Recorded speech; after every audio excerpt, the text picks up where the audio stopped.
So let's talk about Wole Soyinka's classic play, The Lion and the Jewel. You've got this Nigerian village, right? And it's basically a battleground between old school tradition and, modern progress. And smack dab in the middle of it all is one incredible young woman. Her choice? Well, it's going to decide everything. All right, so let's meet our leading lady. This is Sidi. She's known as the jewel of her village, Ilujumle. And that description, a true village belle, it's spot on. She's smart, she's got a lot of pride, and believe me, she knows exactly how powerful her beauty is. So, what's your story all about? Well, her entire future comes down to one big choice. She's got to pick between two men who couldn't be more different. They literally represent two separate worlds. And you've got to understand, this is way more than just a simple love triangle. This whole conflict is what makes the play tick. So who are these two guys competing for the jewel's attention? Let's break it down. On one side, you've got the future, and on the other, the past, with some seriously deep roots. Okay, first up, we have Lakunle. He's the young schoolteacher, full of big ideas. This guy is obsessed with bringing the modern world to his village. He's definitely into Sidi, but there's a catch. He absolutely refuses to pay the traditional bride price. To him, it's a savage custom, totally barbaric, and it goes against everything he believes about modern love. And his rival? Oh man, you couldn't find someone more opposite. We're talking about the village chief, the Bale himself. This is Baroka. He's 62 years old, powerful, super cunning, and they call him the Lion. He is everything about tradition, old school power, and the way things have always been done. So yeah, the contrast here is just crystal clear. You've got Lakunle bringing youth, modern ideas, and this kind of civilized romance that, let's be honest, he probably just read about in some book. And then there's Baroka, who's all about age, tradition, street smarts, and just the raw power that comes with being the chief. This really isn't just about who gets the girl, it's a fight for what the village of Ilujinle is going to become. Okay, so you've got this tense standoff, right? This delicate balance of power. Well, get ready, because it's all about to be blown to pieces by one single thing arriving from the outside world. Remember that photographer who came through the village a while back? Well, he's back, and he's brought something with him, a big, glossy magazine. Now, you have to imagine, for a small village like Ilujinle, this is huge news, and what's printed on those pages is going to change the game completely, especially for Sidi. This magazine just flips the whole village power structure on its head. I mean, Sadi gets 3 full pages dedicated to her. Boom, she's an instant celebrity. And the all-powerful chief, Baroka, he gets a tiny little picture shoved in the corner of a page, right next to the outhouse. Ouch. That is humiliating. And you can probably guess what happens next. All this fame goes straight to Sidi's head. Big time.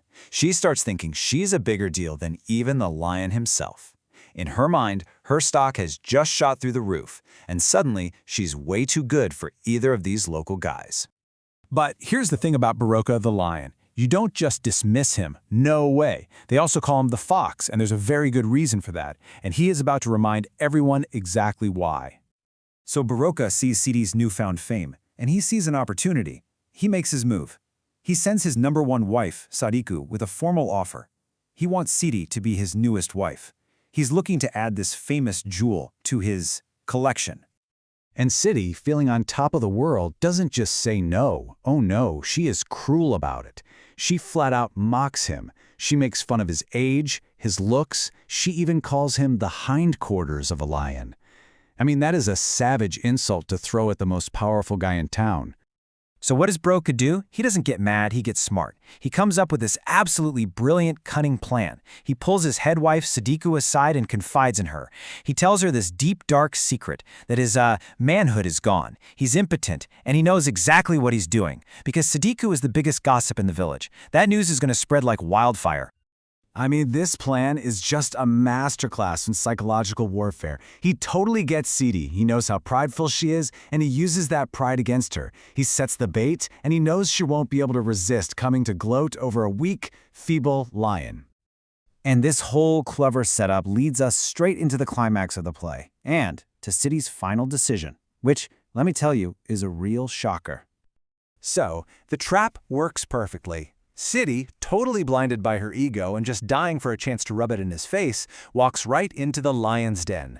She shows up at his palace for dinner, the very same dinner she'd rejected before, and she's all ready to taunt him about his little problem. And that's when he springs the trap. Barocca reveals it was all a lie, a clever trick just to get her there. And then, with a mix of flattery, promising to put her face on the village stamps, and just his powerful personality, he completely wins her over and seduces her. So, a very upset Sidi gets back to the village, and Lakunal swoops in with what he thinks is this grand, noble offer. He says, "Don't worry, I'll still marry you, even with your shame." Because he's a modern man. But, and this is a big but, he'll only do it if she finally agrees to forget about the bride price. So his modern principles have their limits, huh? And Lakunle is probably expecting tears of gratitude, right? Wrong. To his complete and utter shock, Sidi just laughs at him, right in his face. She doesn't want his pity. Instead, she joyfully tells the whole village that she's going to marry Barocca, the man who just tricked and seduced her. And what she says to Lakule last is so telling. After experiencing Barocca's power, his cunning, his strength, she looks at Lakule and just sees this watered-down, beardless version of unripened man. All his talk about modernity now just seems empty and weak compared to the real, raw vitality of the lion. So in the end, you see that The Lion and the Jewel is so much more than just a story about who gets the girl. It's this incredibly rich and honestly funny look at the clash between tradition and modernity. It's about how real-world cunning can beat idealistic talk any day. And it really gives you a lot to think about when it comes to a woman's power and choices in a world that's mostly run by men.